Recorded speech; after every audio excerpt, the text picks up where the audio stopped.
my screen now and go through that on what I do and why open houses are so great. Let me see if I can figure out my PowerPoint here.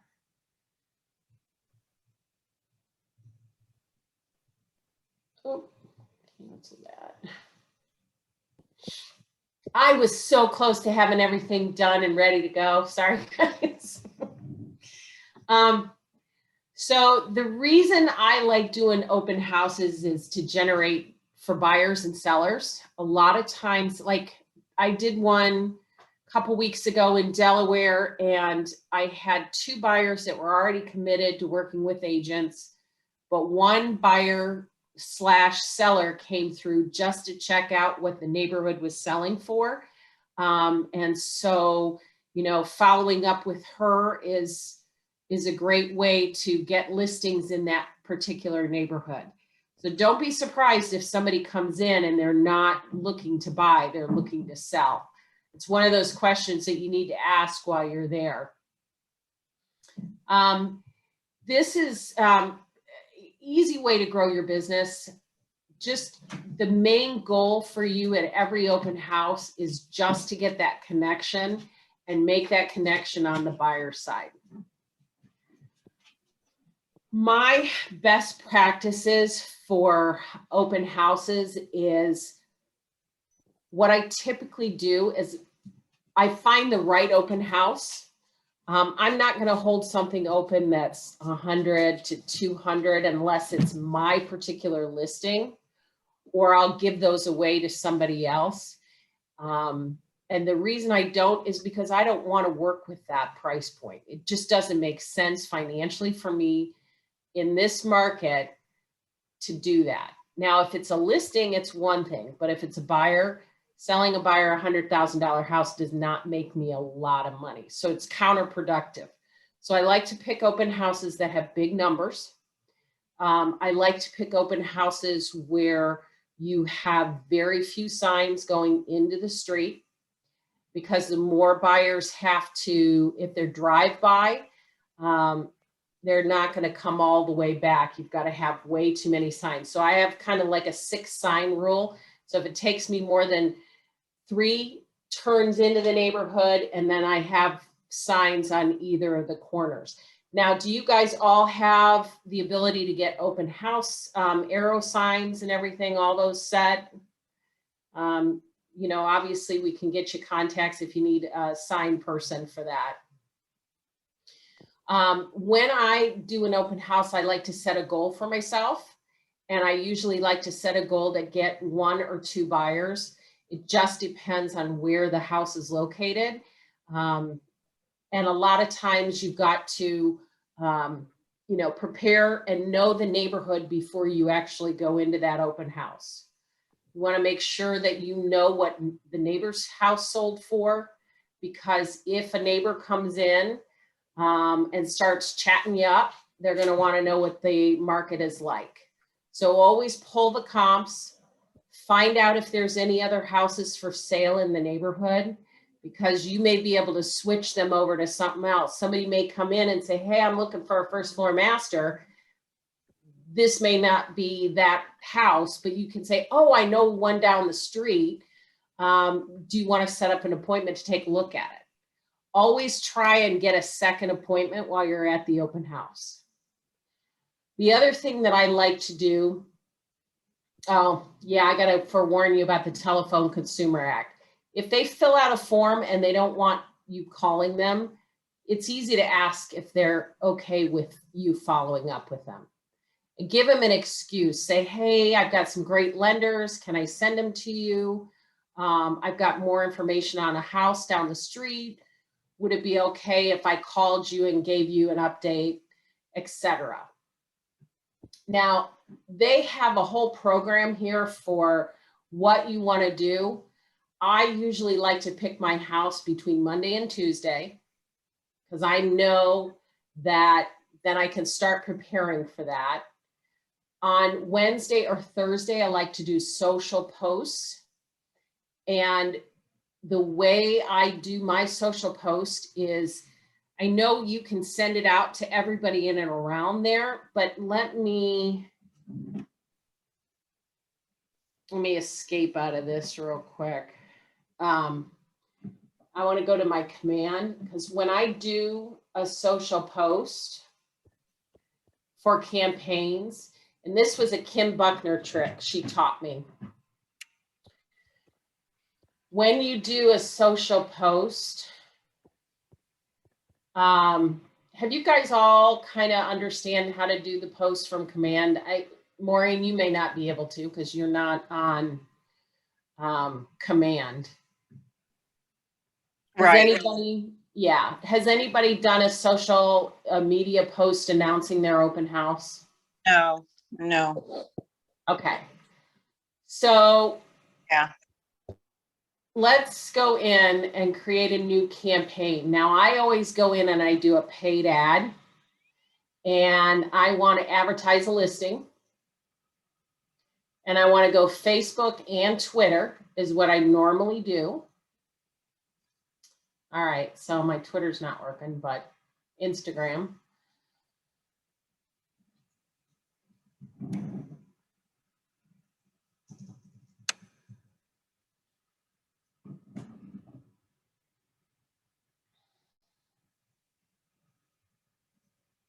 Let's see here.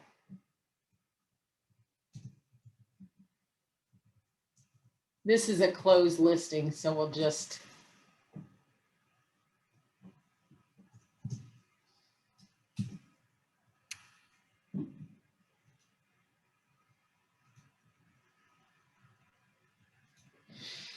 We'll pretend. So you can go in and you can search through KWLS and get the address. You post the picture. So you can change your ad text. You can add a headline. Normally I add open house 1 to 3 Sunday. Add miscellaneous stuff, add media. I like to add more pictures of the house. And that would be, you know, something exciting about the house that I find attractive. You know, something, a wow factor, the outside or the finished lower level, something that could really entice a buyer to want to come take a look at it. Okay. You just preview. If I'm going too fast, say so. Because I know some of you have already done this. And I can't seem to crop my image.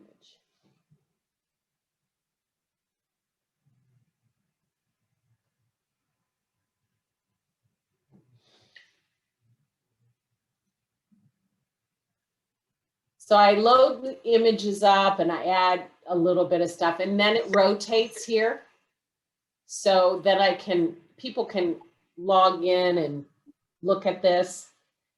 I make sure I have my Keller Williams logo, my market logo here.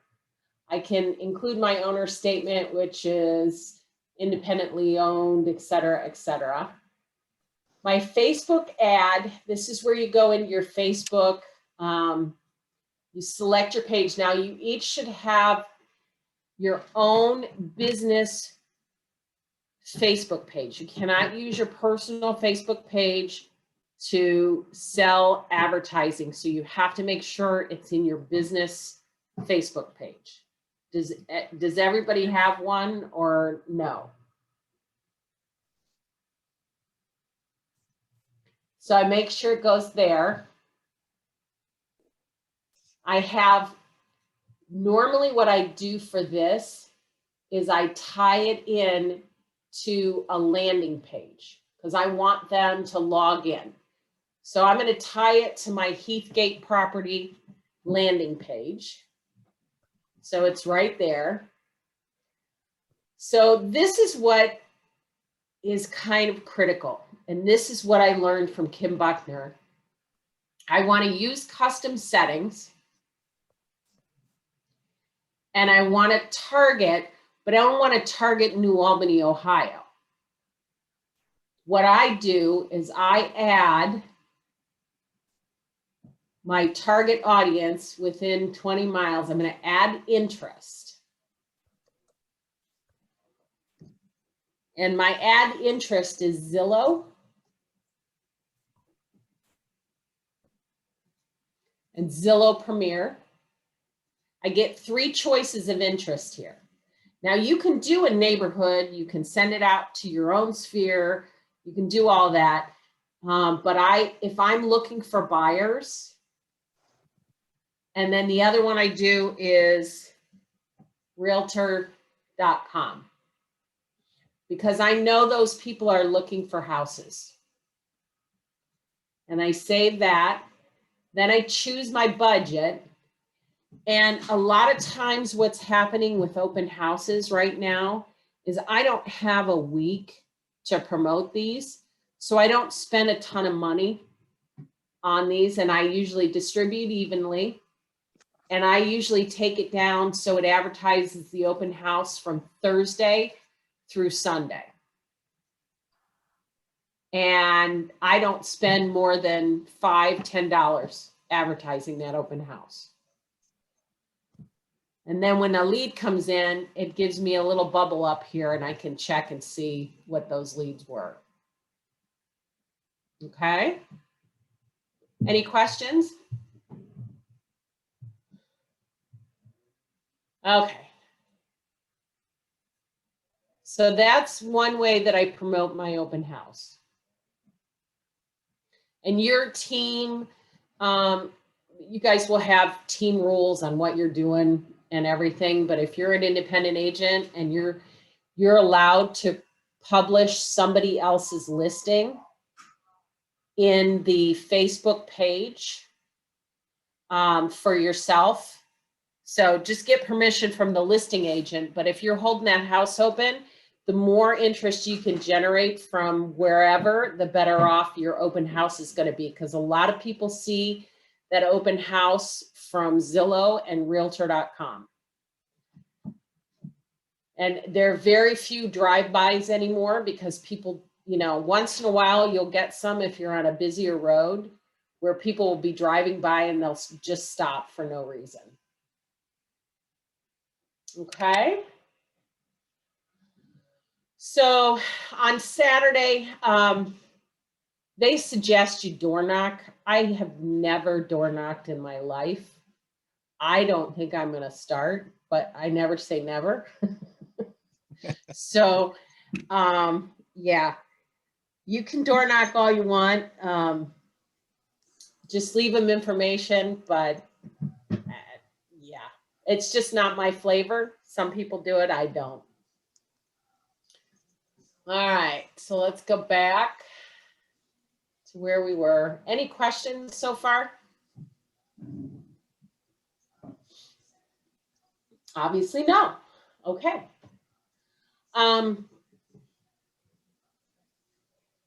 Best practices is make sure you got a great location. I like to do my open houses between 1 and 3 o'clock for time. There is the 2 to 4. You can do open houses any day of the week you want. I've done them on Saturdays.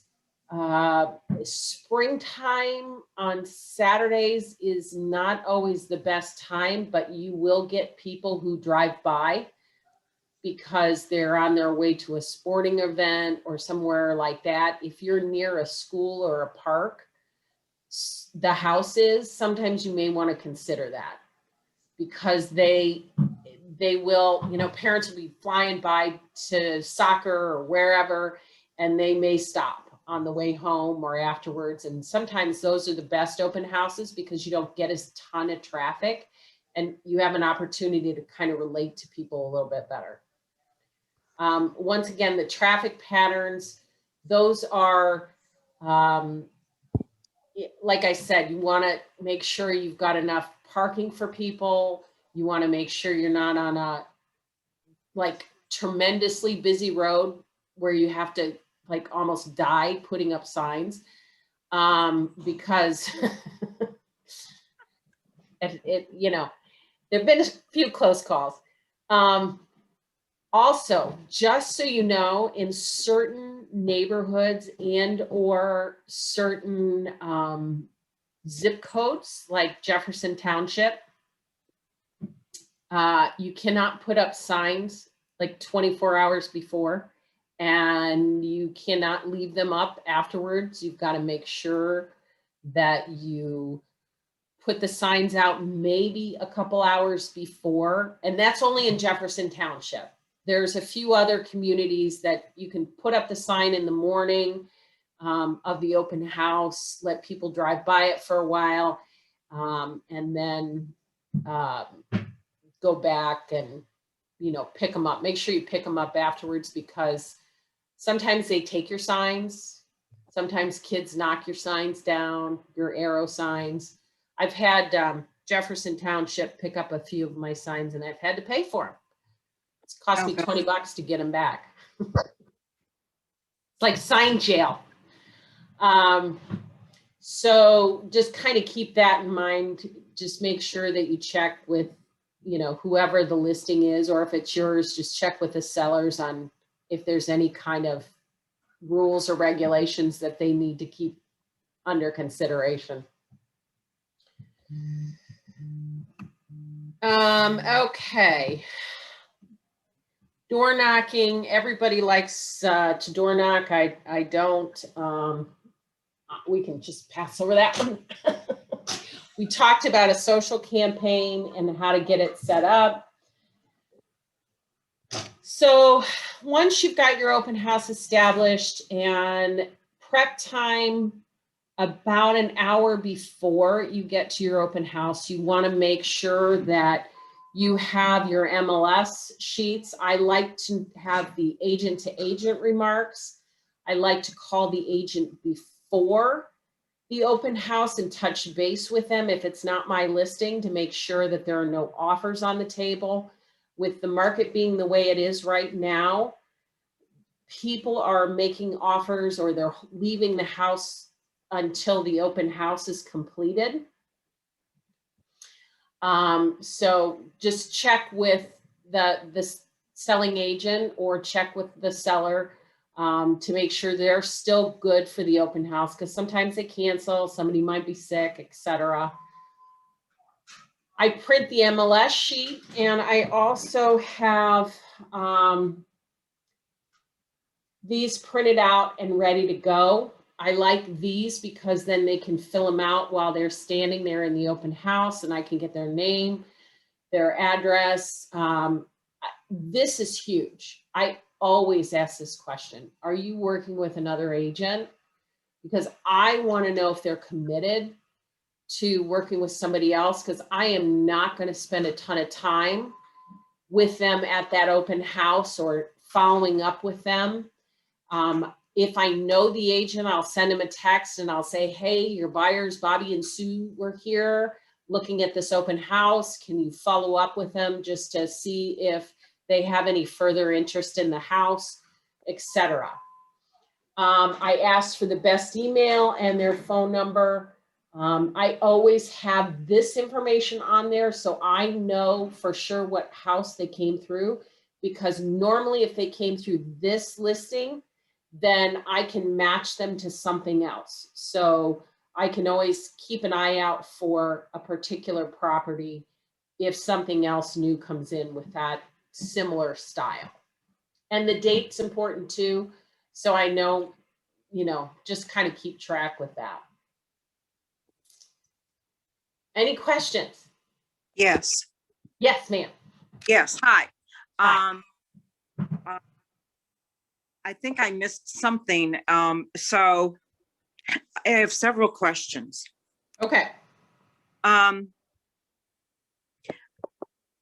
How do you, if you want to do an open house for another agent, how do you let how do you let the other agents know that you are available to do open houses for them?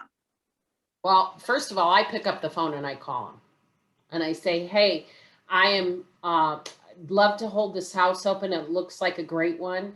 Any chance I can do it from this time to this time, or the, you know, whatever the weekend is, that's coming up. And that's what I said. I'd like to call them on Monday or Tuesday to ask.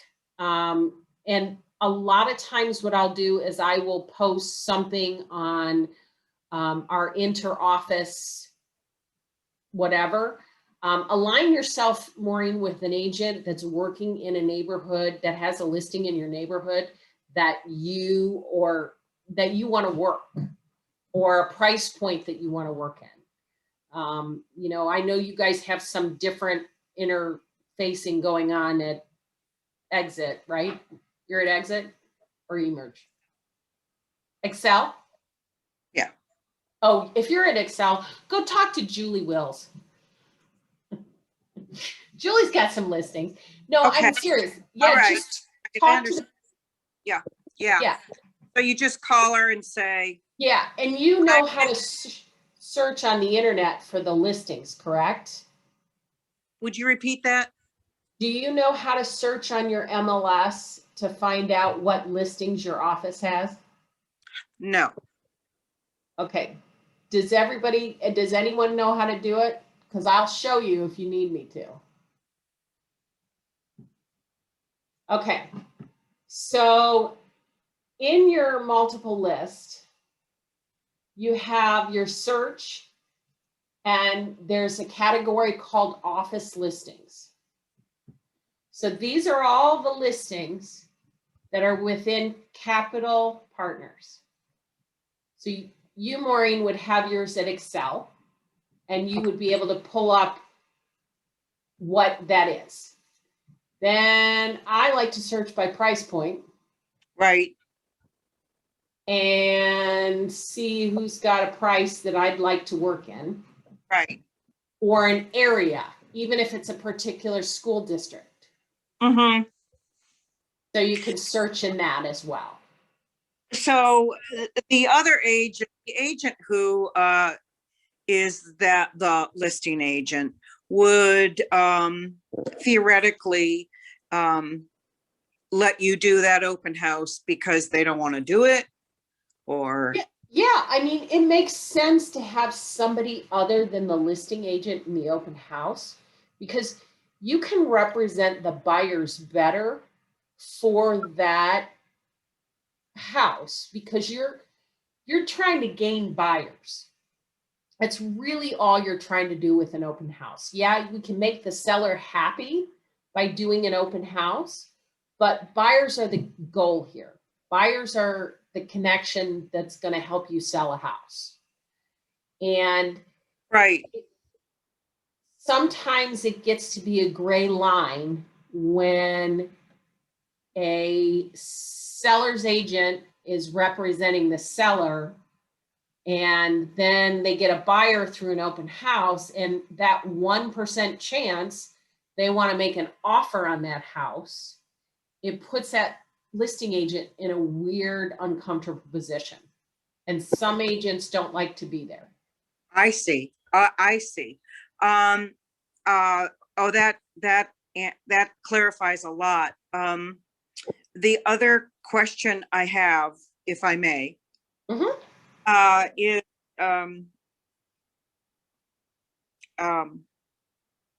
just from personal experience, I have found when I've gone in as a normal person to an open house, I balk when an agent wants me to give them my name, my email, et cetera, et cetera. Sometimes I say, you know, I prefer not to.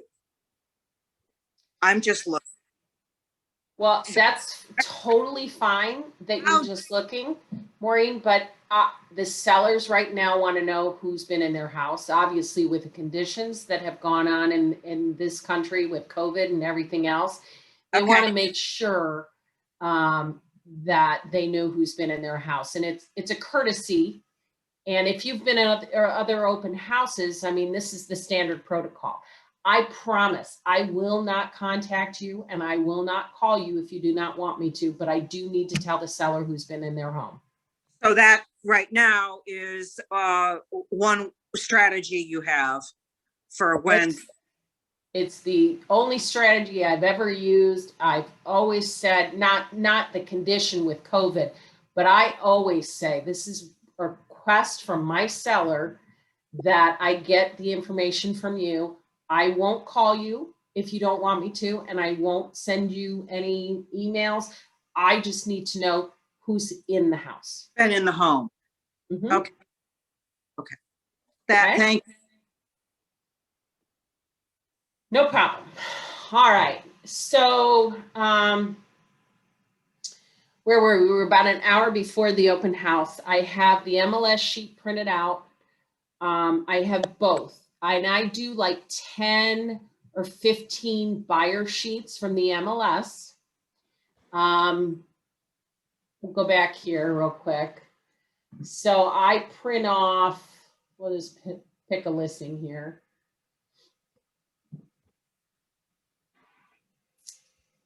I go and print this off. I do a PDF of the buyer's form. And then at the bottom of the page, I add my information because I only show them the buyer's information. I don't show the listing agent. So I'll print both reports in a PDF, and then I'll add my name right here. I'll go into my PDF reader and type in Lisa Gibbs, Keller Williams, Capital Partners. I'll put my phone number and I'll put my email address in big letters so they can see it. I have a handful of cards that I take with me. I print 10 of these out or 15, just depends on how many people are going to, I can kind of gauge how many people will come in. So I'll get that ready.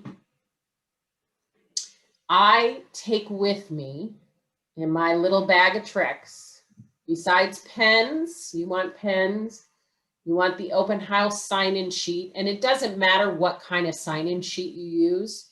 You can use a digital sign-in sheet. You can use just an Excel spreadsheet that you printed out where everybody fills out one form. I used to do that all the time. But right now I've gone to using these just simply because everybody doesn't have to touch the same sheet of paper. And there are several different open house sign-in sheets that you can use that are digital. If you have a CRM, you can use that. I believe our Kelly app also has a way for you to do that and sign in through Kelly app. I'm not a big fan of having everybody touch my phone either. I've really you have to have internet sometimes to have some of those open house sign-in sheets. Like on your iPad or something like that, you'll have to have, the web service. So sometimes if you use a hotspot, you can be electronically savvy. Some younger people may do that, but I'm old-fashioned. I bring extra booties. I bring extra masks. I bring hand sanitizer, and I bring wipes because I like to wipe the handles and everything down afterwards. Okay. Any questions? No? Okay. So here's the lead capture on Kelly. Like I said, they've got this one. There's all sorts of different ways you can do that. I do park on the street, and that it depends on the house. 95% of the time I park on the street because safety reasons. If you door knock, you can meet the neighbors.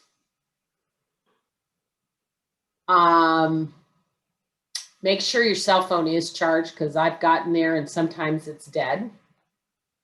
A lot of times I tell somebody where I'm going. I mean, my family usually knows because They know where I am because I have Life 360 on my phone.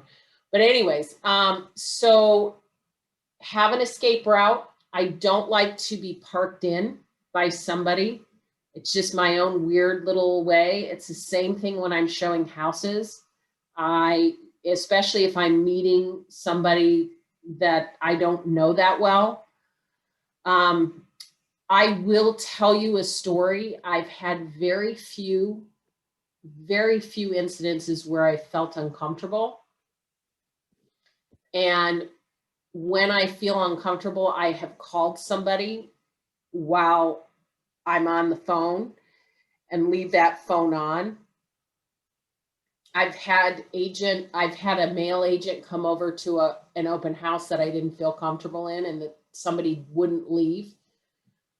I've also had one instance where a gentleman came in 15 minutes before the open house ended, because you know how you have the time on the sign writer from 2 to 4 or 1 to 3, shows up, and the only thing he wanted to see was the basement, and he wanted me to show him the basement, and I refused. And luckily I had another buyer in the house, and luckily she happened to be somebody I knew.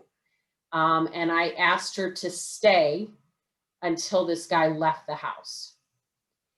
But I was really close to calling 911 because it was that uncomfortable of a situation. So just listen to your gut when you're doing this. And if you feel more comfortable having mace or anything like that, just have that. I would not show anybody. I don't leave the first floor when I'm doing an open house. I don't take them through the house. I don't take them in the basement, especially by themselves with me. Those are just safety things that I am very cautious of. And I've done a lot of open houses in my life, and I've really only had 2 uncomfortable situations. Vacant houses sometimes can freak you out. And if you're in a big vacant house, it's sometimes wise to have a second person there. Even if it's a newer agent that can help you host and you guys can split up the buyers. It's just kind of, vacant houses are a little bit different to do. So you really have to keep an eye on things at the house. Make sure that when you're done showing that house, when you're locking up, that you lock the front door so nobody else can come in, and you go through the house, and then you turn off all the lights, make sure all the back doors and the basement doors and everything else that needs to be locked. And then you go out the front door and lock up. Once you get a buyer and they fill out the form, follow-up is critical with open house people, because they could go to 6 open houses in one day, and the agent that they like, that they find the most appealing, they're going to choose you. And you can't work with everybody. And so I will gravitate to the people that I've engaged in conversation with. We've got a good rapport going on. I send them, follow-up information. They've asked for more information. I will contact them after the open house, see if they have any questions, see if they went to any other open houses, did they like any house, that kind of stuff. I will send a follow-up note card, like, hi, thank you for stopping by the open house. If they don't give me their address, I look them up. To the best of my knowledge, I will try and find them. I will send them an email follow-up. Thank you for showing up to the open house. And that usually goes out on Monday morning. So I can, cultivate later on that week and follow up with them at that time. Any questions?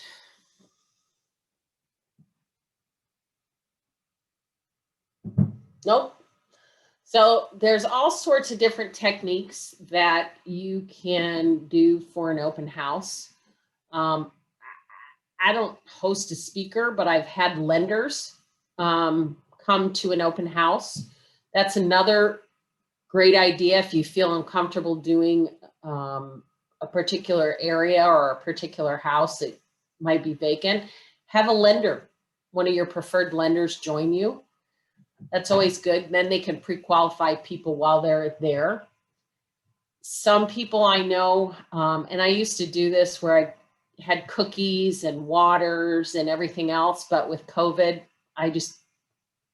and there's some of these open houses, there are 50 to 150 people in them. Just depends on the price point. I don't do cookies anymore because I had a chocolate chip incident with a little kid once and didn't go over well. But, maybe on the way out the door, you can give them a cookie. Make sure that the seller is ready for you to do the open house. I like to have, as a listing agent, I like to have my sellers have all the lights on, have everything, put away. You want to make sure that your sellers are ready with their jewelry put away. Do not leave any medicines out. And that's kind of standard practice when you get a listing, is that they put away those medicines, they put away the jewelry, hide the stuff that's really precious to them, including, their 180 precious moments, so some little kid doesn't come by and grab them. Those are the kind of things. Make sure that, the dog poop is picked up in the backyard, because inevitably somebody will walk out in that backyard, step in it, and then you're stuck cleaning it up. A lot of times what'll happen is if it's muddy or snowy, sometimes I even throw a shovel if the house is vacant in my car to shovel the snow before we get to the open house. Those are just kind of all standard little practices if the owner doesn't do it. So let's see. There's a couple different ways that I work my open houses with meeting people. Sometimes I will meet them at the door. If I'm already in with somebody else, I will meet them in the kitchen and I'll say to them, hi, come on in. This house has this to offer. I tell them price. I tell them extra features like, oh, and don't forget to see the finished basement or the hot tub in the backyard. Those are the kind of things that I say to them when they come in, and they'll say, and in the kitchen, I will get you some more information, and I have a sign-in sheet for you to fill out. Now, lately, I've been handing them a clipboard with these little sheets on them, so that right when they walk in the door, I'm gaining their information. I will start asking them questions. I will say, hi, what brings you out today? How long have you been looking for a house? Is this the school district you want to be in, etc. I always have a tape measure in my car, but I don't bring them to the open house. Sorry, I'm just following through here. Anybody have any questions?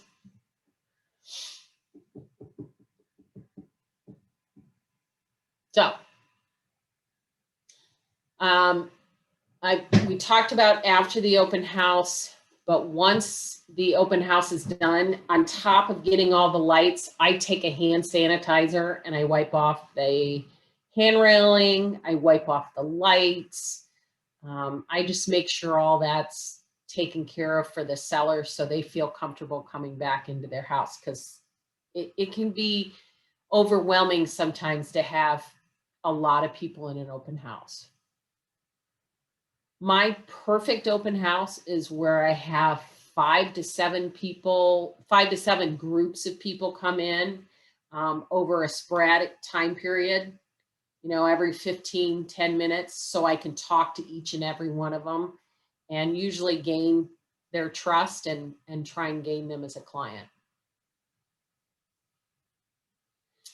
Follow-up is probably going to be the key after you meet these people, because like I said, they could see 7 open houses in one day. Just depends. Well, not anymore. It used to be that way. After I get these sheets back, these little forms, I will go into command and I will, let me see if I can pull up command here.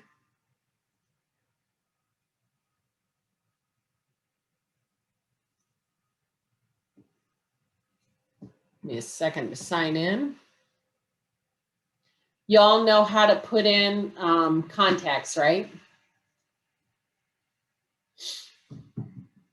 Yes, no. I will go in and I will add these people. Lead source, I always put open house. You can add a different tag down here, like their price point.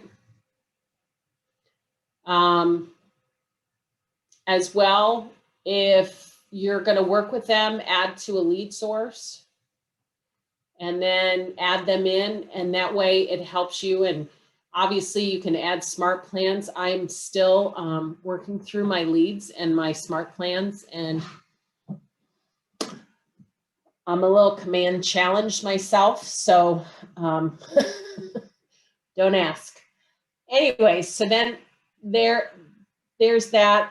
When I do an email to somebody, if they've asked specifically for any kind of information, like somebody may say, hey, do you know what the HOAs cover? And you don't have that information in front of them, it's okay to say, I don't know, but I'll get back to you. Is this your correct email address? Paul newyork@gmail.com. So it's okay not to have all the information, so you can actually get their email address correctly and not scrawled, because a lot of times you got to make sure that you can read their handwritten notes, etc., or their handwriting. Questions that I usually ask are just basically, are you looking for a house in the area? How soon do you need to buy? Have you been pre-qualified, or are you going to pay cash for the house? Is there, anything specific that you're looking for, like a 3-car garage, a first floor master? I want to know and get as much information about them as I can, and I will take notes on the back of these sheets so that I have some information about them when, that I follow up with them. Any questions? No? Okay, we're supposed to role play, but I'm not going to. Do not call registry. That's huge with Keller Williams. Just saying. So make sure if they really balk at not calling them, just ask. Say, is it okay if I follow up with you? They'll tell you yes or no. Any questions?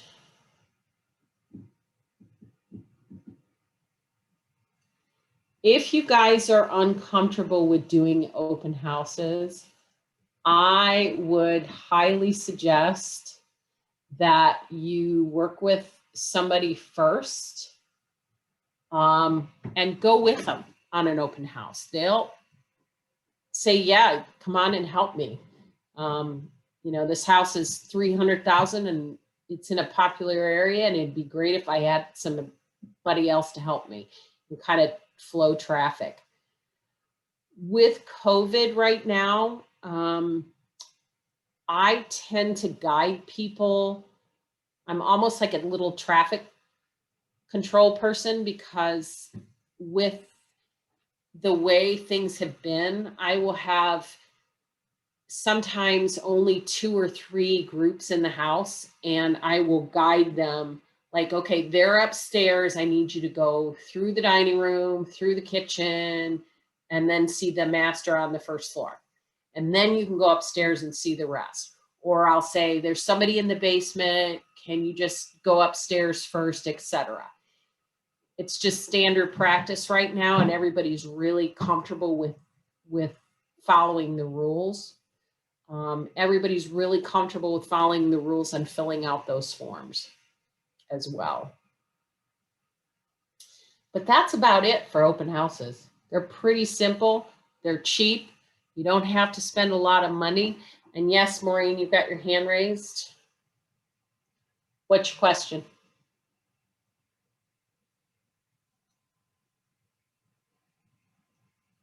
Yeah, I'll answer your question. What's your question, Maureen?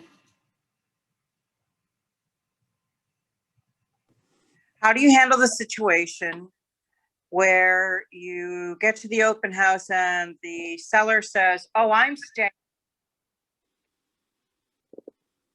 Well, that's never, that never has come up. Really?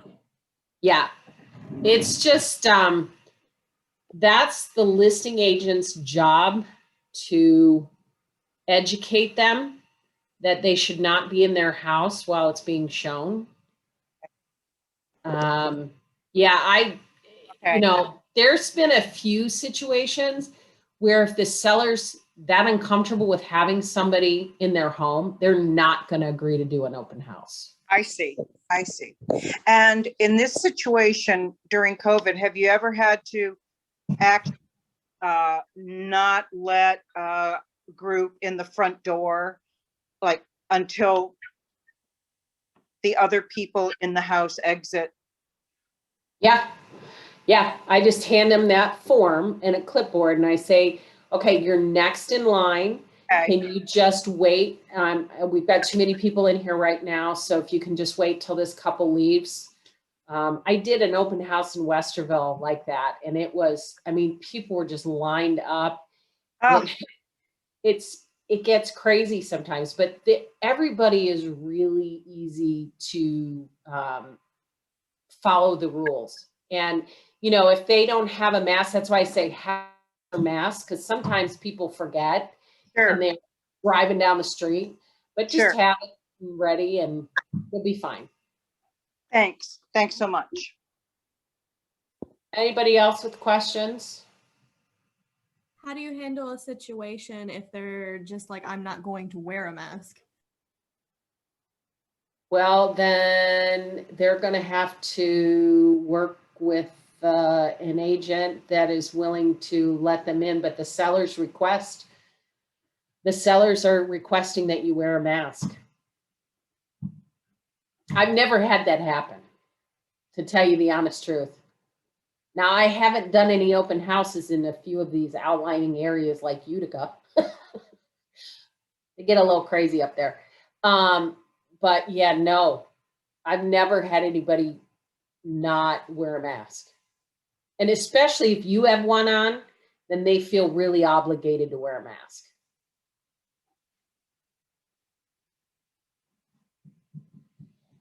Any other questions? You guys are great. I love the participation.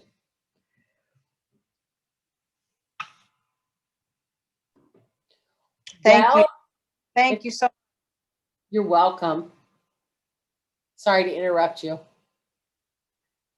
If there isn't any other questions, you know, we'll hang up. But if anybody has any questions, you guys can reach me at lisabgibbs@kw.com. I'm happy to help you through this. So feel free to reach out, even if you have silly questions. I answer silly questions. Thanks, Lisa. It was great. All right. Good luck, Maureen. Thank you. Go talk to Julie Wills and see if she's got anything for you to hold open. Okay. Tell her I sent you. You say Julie Wills? Yeah. Okay, thanks. Right, bye. Peace. All right, that's it, we're done.